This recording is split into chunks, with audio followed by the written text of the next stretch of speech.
Assalamualaikum warahmatullahi wabarakatuh. Apa kabar sahabat Bawaslu dimanapun Anda berada? Bersama dengan saya Azari, senang sekali kita bertemu kembali dalam podcast Inspirasi, informasi seputar pemilu dan demokrasi.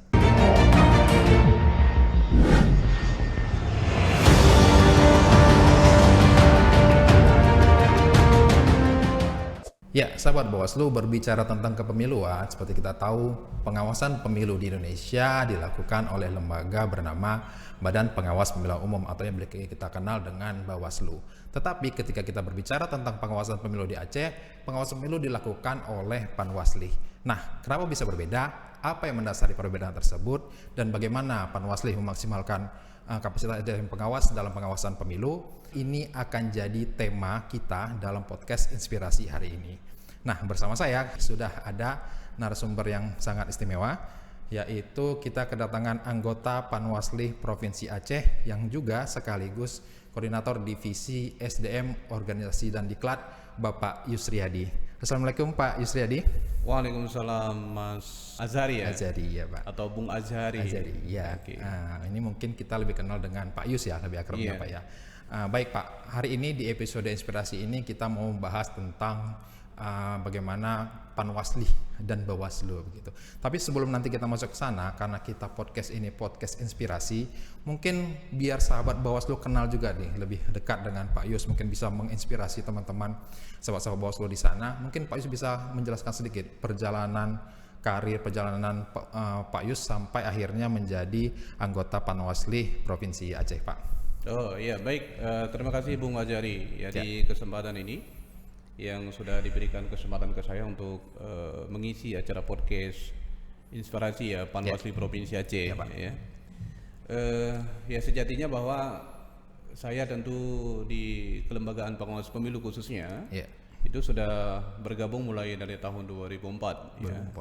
Itu awalnya saya berkiprah di lembaga penyelenggara pemilu khusus di Bawaslu. Itu masih di posisi Panwaslu Kecamatan di 2004, kemudian juga berlanjut di 2006, itu 2006 Pilkada, kemudian di 2009 itu pemilu, kemudian di 2012 juga Pilkada, itu masih di kecamatan, di dua kecamatan yang berbeda, itu di posisi di Aceh Utara. Kemudian di posisi tahun 2013-14 itu di Pilpres, saya sudah pertama kali itu di Bawaslu Aceh Utara, pada saat masih ad hoc untuk Panwaslu Kabupaten Aceh Utara. Kemudian selanjutnya di era 2017 itu yang masih lembaga kita masih ad hoc, ya saya masih sebagai anggota Panwaslu. Pada saya menjabat sebagai ketua Panwaslu Aceh Utara, Panwasli Aceh Utara pada saat itu. Kemudian ya ketika Bawaslu merubah regulasinya ke Undang-Undang 7 tahun 2017 di 2018 sampai dengan 2023, ya saya masih sebagai ketua Panwasli Kabupaten Aceh Utara. Dan alhamdulillah di April 2023 saya dipercayakan menjadi anggota Panwasli Provinsi Aceh. Sampai dengan hari ini insyaallah, sampai dengan selesai periode inisiasi di tahun 2028 insyaallah. Baik, berarti pengalaman panjang di bidang penyelenggaraan khususnya di pengawasan Pak ya. Selain itu juga Bapak sebagai akademisi Pak ya? Iya, saya juga sebagai dosen di kampus di Fakultas Ekonomi dan Bisnis Universitas Malikul Saleh di Luxmawe. Ya, itu buat sahabat-sahabat Bawaslu. Jadi perjalanan panjang Pak Yus ini hingga akhirnya menjadi anggota Panwasli Provinsi Aceh. Semoga ini juga menginspirasi teman-teman ya. Mungkin hari ini teman-teman mungkin menjadi PTPS, mungkin hari ini teman-teman di kecamatan, mungkin suatu hari nanti juga bisa menjadi anggota Panwasli juga, bahkan mungkin di tingkat nasional. Pak Yus, selanjutnya kita mau masuk ke dalam pembahasan kita terkait podcast hari ini. Nah, mungkin banyak yang bertanya, pengawasan pemilu ada Bawaslu, tetapi di Aceh juga ada Panwasli. Nah, mungkin Pak Yus bisa kasih gambaran sedikit nih, kenapa bisa membeda dan juga apa yang mendasari perbedaan penyebutan ini Pak di Aceh sendiri terkait dengan pengawasan pemilu. Iya, mungkin di sini bisa saya sampaikan sedikit berkaitan dengan kelembagaan Bawaslu ya, khususnya di Aceh. Tentu kalau kita mau runut ke belakang, ini memang perjalanan Bawaslu sudah sangat jauh. Tapi saya ingin sampaikan bahwa hanya di posisi di Provinsi Aceh itu ketika Bawaslu pertama permanen tingkat provinsi itu di posisi tahun 2012, pengaturannya melalui Undang-Undang 15 tahun 2011 itu tentang pengaturan kelembagaan pengawas pemilu. Nah, kemudian di era 2017 yang kemudian Undang-Undang 7 tahun 2017 ada perubahan nomenklatur yang kemudian jajaran pengawas pemilu secara nasional sampai dengan tingkat kabupaten kota sudah menjadi badan permanen ya. Tapi kemudian Aceh menjadi bukan permasalahan tersendiri, tapi ada situasi yang berbeda dengan secara nasional karena Aceh juga ada hubungannya dengan kekhususan Aceh di Undang-Undang 11 tahun 2006 ya. Maka di sana juga ada pengaturan berkaitan dengan kelembagaan penyelenggara pemilu. Nah, maka sehingga melalui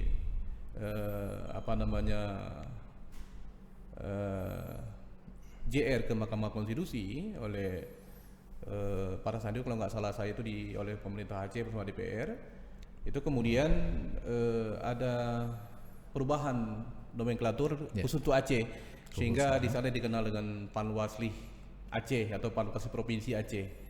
Ya, itu dasar perbedaan. Berarti berkaitan juga dengan kekhususan Aceh ya, bukan hanya sekedar istilah lokal, tetapi juga ada mungkin nilai sejarahnya ya terkait dengan undang-undang pemerintahan daerah itu, Pak ya. Iya, benar. Itu ada perubahan pasca Mahkamah Konstitusi tahun 2017 di putusan MK nomor 66 ya.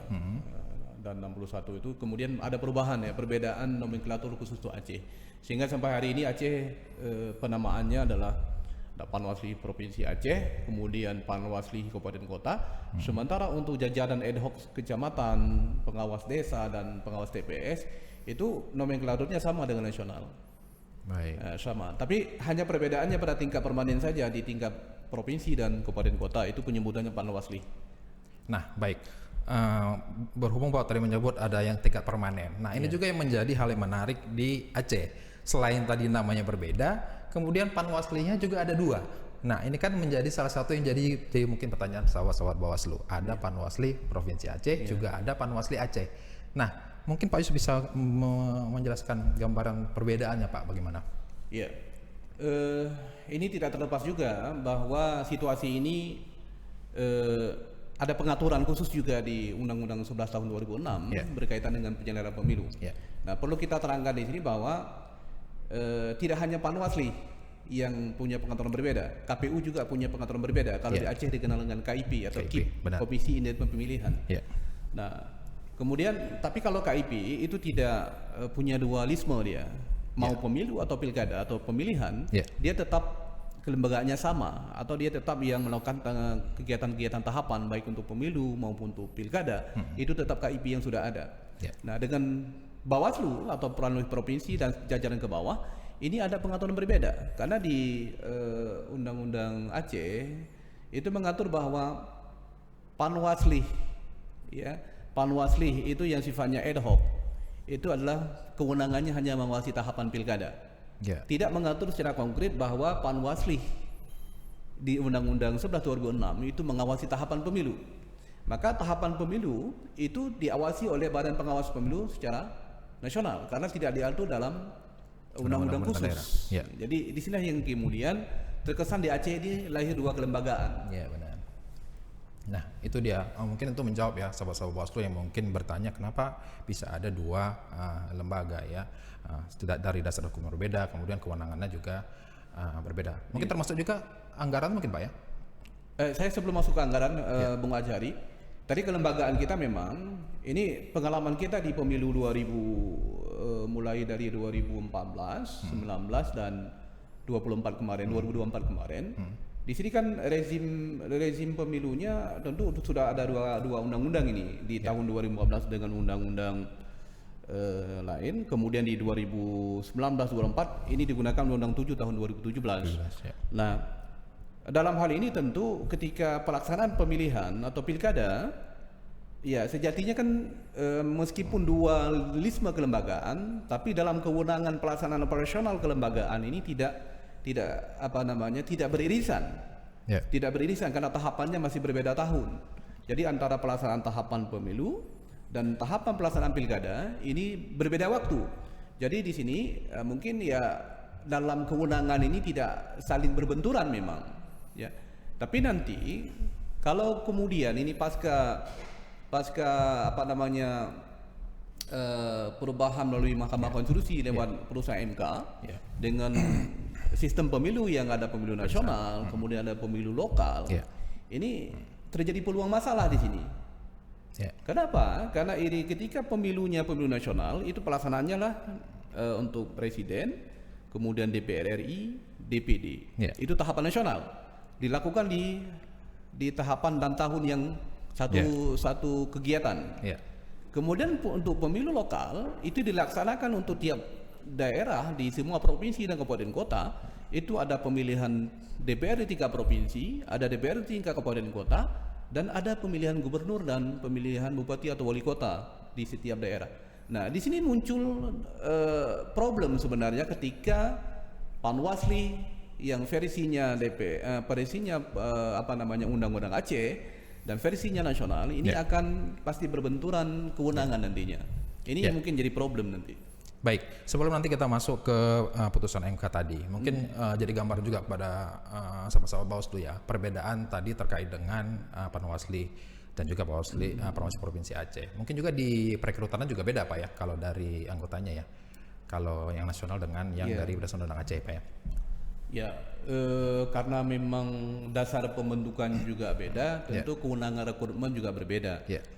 Nah, yang Panwasli Provinsi Aceh dan kabupaten kota yang ada sekarang itu direkrut berbasis Undang-Undang 7 tahun 2017 yang mana bahwa Bawaslu Republik Indonesia dalam hal ini selaku unit tertinggi di Bawaslu itu yang punya kewenangan untuk melakukan rekrutmen, yang kemudian apakah dibentuk melalui tim sel dan seterusnya sehingga ditetapkan dan dilatih oleh Bawaslu.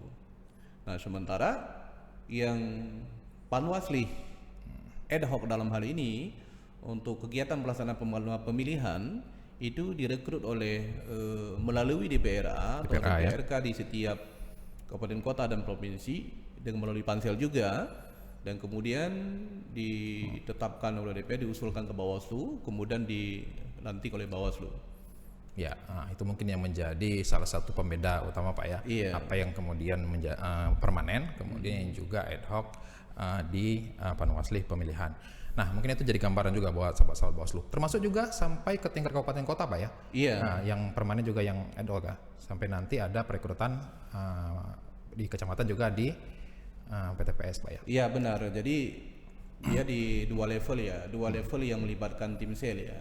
Di tingkat provinsi, kemudian di tingkat kabupaten kota itu pelibatan tim sel yang dibentuk oleh DPRA atau DPRK di setiap kabupaten kota. Nah, sementara untuk yang ad hoc baik di kecamatan, pengawas desa maupun pengawas TPS itu direkrut oleh Panwasli kabupaten kota ad hoc yang untuk mengawasi tahapan pilkada. Nah, menarik sekali itu ya terkait dengan adanya dua Panwasli itu tadi ya.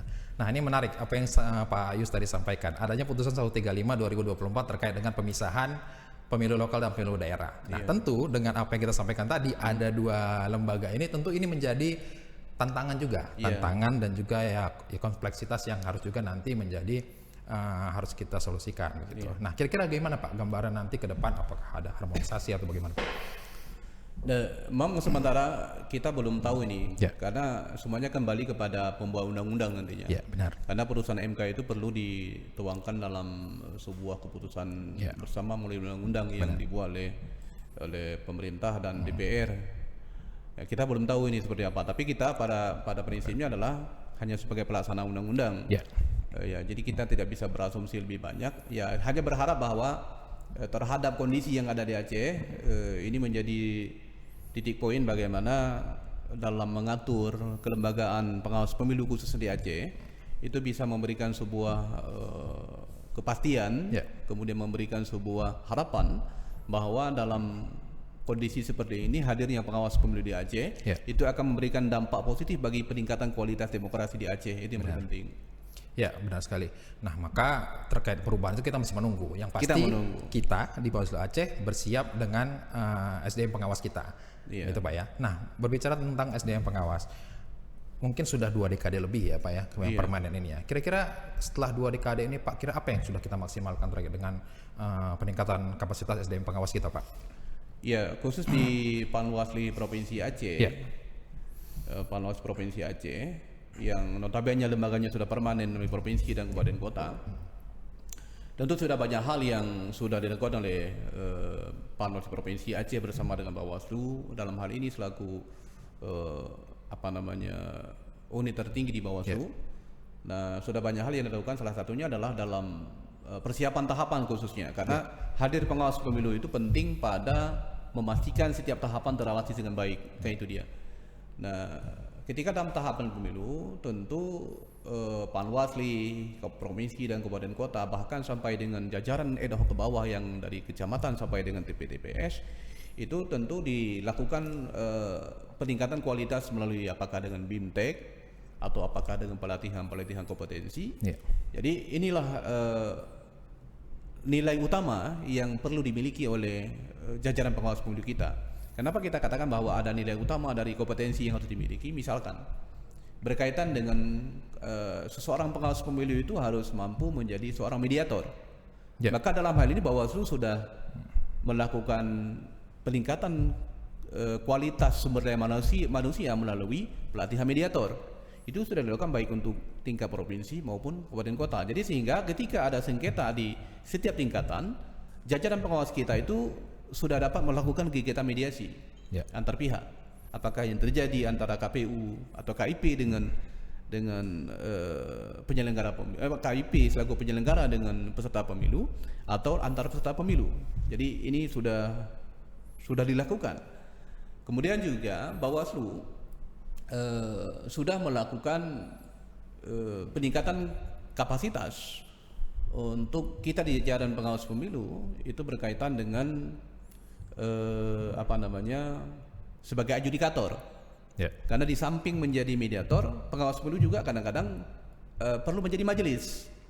Jadi dalam hal majelis ini ya Bawaslu perlu menjadi sebagai seorang adjudikator dalam melakukan kegiatan adjudikasi. Jadi pelatihan-pelatihan itu sudah pernah diberikan dan jajaran kita sudah mendapatkan itu. Itu bahagian dari penguatan nilai dari seorang pengawas pemilu. Demikian juga kita dalam hal ini juga sudah mendapatkan bimbingan atau pelatihan berkaitan dengan legal drafting.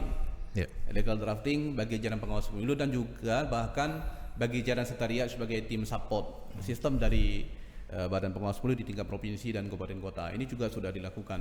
Di samping kegiatan-kegiatan lain dalam misalkan BIMTEK tahapan, misalkan ada tahapan kampanye, maka jajaran kita itu mendapatkan bimbingan itu, bagaimana cara mengawasi aktivitas kampanye, kemudian juga mendapatkan pengetahuan atau bimbingan dan keilmuan berkaitan dengan penanganan pelanggaran, apakah itu pelanggaran yang sifatnya administratif, pelanggaran pidana, itu sudah diberikan bimbingan. Itu bahagian dari bagaimana meningkatkan nilai kualitas sumber daya manusia. Menarik sekali. Jadi bukan hanya pengalaman yang sudah panjang, juga kita kombinasikan dengan peningkatan kualitas SDM Pak ya, sehingga tujuannya menjadi lebih profesional. Begitu Pak ya? Nah, kemudian mungkin juga banyak orang bertanya Pak. Nah, selain juga Bapak sampaikan tadi, sekarang kita di dalam tahapan. Nah, Bawaslu tugasnya apa saja sih Pak? Apalagi yang dikerjakan begitu? Memang banyak pertanyaan tuh. Setelah pemilu pilkada, Bawaslu ngapain gitu ya? Nah, sebenarnya kita harus juga melihat bahwa di non tahapan banyak hal yang dilakukan oleh Bawaslu. Yang pertama adalah di pasca pemilu, Bawaslu melakukan kegiatan evaluasi. Itu menjadi kewajiban Bawaslu untuk kemudian untuk mendapatkan gambaran akhir seperti apa proses yang pernah dilakukan di masa tahapan itu kemudian menjadi catatan-catatan penting yang kemudian dijadikan sebagai bahan pertimbangan dalam mengambil kebijakan ke depan. Ini penting dilakukan oleh Bawaslu dan itu sudah dilakukan di akhir tahun dan di akhir-akhir tahun setelah tahapan pemilu. Nah, kemudian sekarang juga Bawaslu sedang juga melakukan aktivitas pemutakhiran data pemilih, artinya mengawasi pemutakhiran data pemilih yang sedang dilakukan oleh teman kita di KPU atau di KIP baik di provinsi maupun di kota. Ini menjadi ruang penting bagi pemilu untuk memastikan bahwa pemutakhiran data pemilih itu dilakukan secara selektif, kemudian data yang kemudian apakah data itu yang masuk dan yang keluar itu tetap dipastikan bahwa terupdate dengan baik, sehingga tidak ada warga negara yang kemudian apakah sudah sudah punya hak pilih atau yang kemudian dari punya hak pilih tidak menjadi hak pilih, itu dipastikan sudah tercatat dengan baik. Ya, jadi itu menjawab ya. Jadi tidak benar kalau misalnya tidak tahapan Bawaslu tidak kerja, Pak ya? Oh iya, tidak. Di samping itu juga kita melakukan kegiatan sosialisasi ya, seperti podcast hari ini. Ini bahagian dari membangun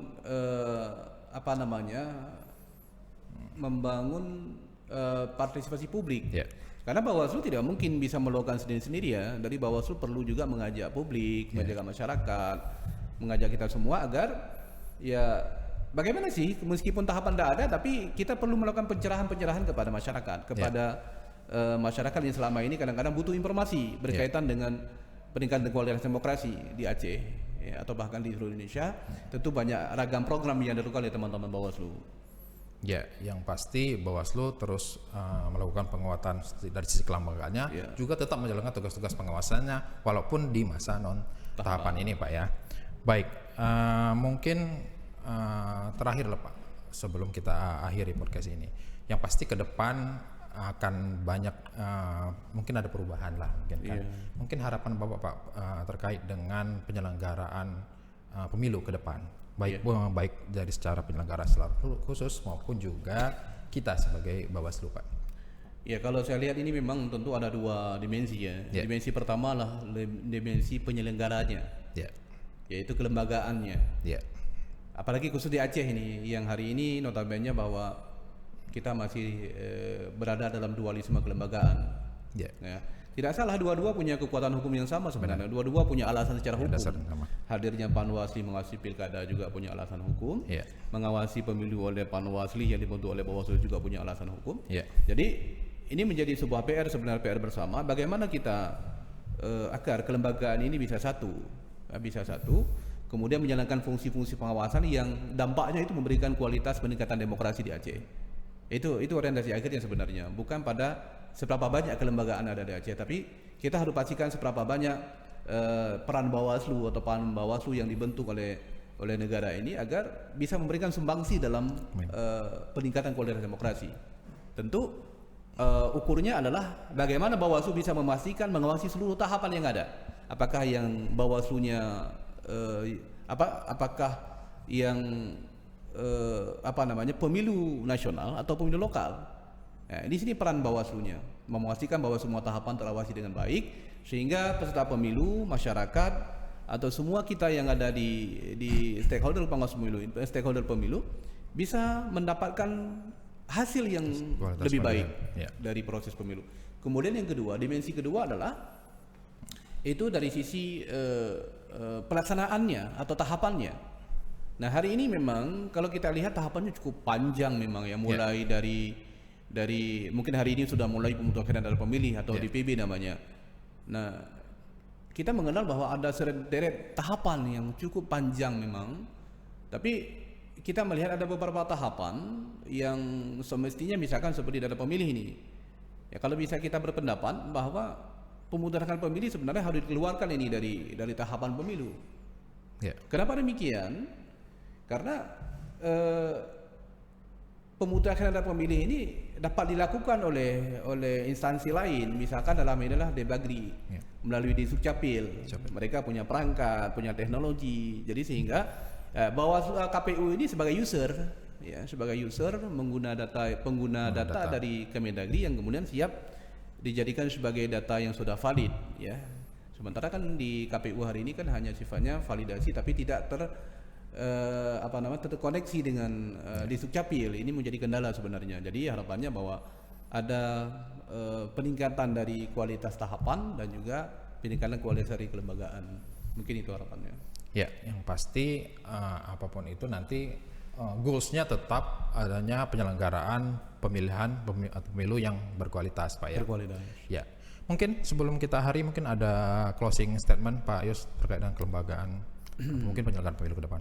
Ya, mungkin di kesempatan ini saya mengajak seluruh jajaran pengawas pemilu yang ada di Panwasli Provinsi Aceh, baik di Aceh, baik di Provinsi Aceh maupun di kabupaten kota, dan bahkan untuk seluruh juga jajaran sekretariat di Panwasli Aceh dan kabupaten kota, agar bersama-sama kita membangun kelembagaan ini untuk terus memperkuat pengetahuan, memperkuat literasi kita dalam menjalankan kewenangan kita selaku pengawas pemilu, tidak hanya di masa tahapan dan juga bahkan di non tahapan. Ini adalah peluang atau kesempatan kita untuk mengupgrade kapasitas, mengupgrade informasi, mengupgrade keilmuan kita, agar nanti ketika kita masuk tahapan kita sudah siap dengan segala sesuatu yang nantinya insya Allah kelembagaan pengawas pemilu akan lebih baik ke depannya. Baik, terima kasih Pak Yus.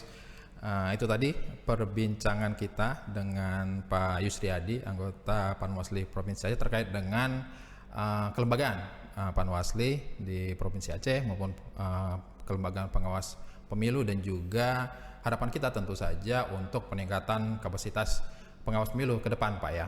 Ya, sekali lagi terima kasih Pak Yus telah hadir di podcast kita hari ini. Demikian podcast kita hari ini, sahabat-sahabat Bawaslu. Jangan lupa saya ingatkan untuk juga mengikuti kami di media sosial kami, dan juga subscribe di YouTube kami di Panwasli Provinsi Aceh, dan juga ikuti setiap informasi terbaru baik terkait dengan kepemiluan maupun pengawasan pemilu. Sekian, saya Azari. Wabillahi taufiq wal hidayah. Wassalamualaikum warahmatullahi wabarakatuh. Salam awas. Waalaikumsalam warahmatullahi wabarakatuh.